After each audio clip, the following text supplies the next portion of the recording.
Peoples party کی chairperson محترمہ بے نظیر بھٹو شہید کی 14ویں برسی کے موقع پر جدہ میں پارٹی کارکنان کی جانب سے تقریب کا اہتمام کیا گیا، جس کی مہمان خصوصی بشیر خان سواتی تھے۔ تقریب میں بڑی تعداد میں پارٹی کارکنان کے ساتھ ساتھ دیگر جماعتوں کے ذمہ داران نے بھی شرکت کی اور محترمہ کی زندگی پر روشنی ڈالی اور خراج عقیدت پیش کیا۔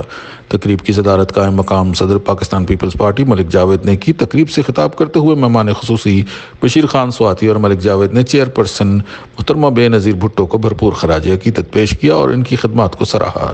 تقریب سے پارٹی کے ذمہ داران سردار وقاص عنایت، چودھری ذوالفقار گجر، راجہ اعجاز جنجوعہ، زمرد خان، اکرم اللہ کوہلی، خلیل احمد اور دیگر جماعتوں کے ذمہ داران چودھری اکرم گجر، چودھری اظہر وڑائچ، میاں احمد بشیر، نوشروان خٹک، سردار اشفاق جہانگیر خان سمیت دیگر نے بھی اپنے اپنے خطابات میں کہا کہ محترمہ بے نظیر بھٹو 30 سال جمہوریت کے لیے جدوجہد میں کوشاں رہی ہیں اور بحیثیت ایک قوم محترمہ بے نظیر بھٹو کی شہادت ہمارا ایک بہت بڑا نقصان تھا۔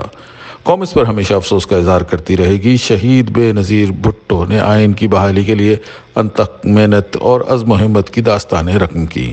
اپنے دور حکومت میں انہوں نے خواتین کی بہبود اور ان کی صحت کے حوالے سے اہم پالیسیاں بنائیں۔ ملک و قوم کے لیے ان کی خدمات قابل تحسین ہیں اور شہید بے نظیر بھٹو کی شہادت صرف پاکستان کا ہی نقصان نہیں، یہ عالم اسلام کا نقصان ہے اور دنیا ایک عظیم لیڈر سے محروم ہو گئی ہے۔ بی بی کی شہادت نے بی بی کو اپنی سیاسی زندگی سے بڑا بنا دیا۔ تقریب کے آخر میں بی بی شہید کی مغفرت کے لیے اجتماعی دعا کی گئی۔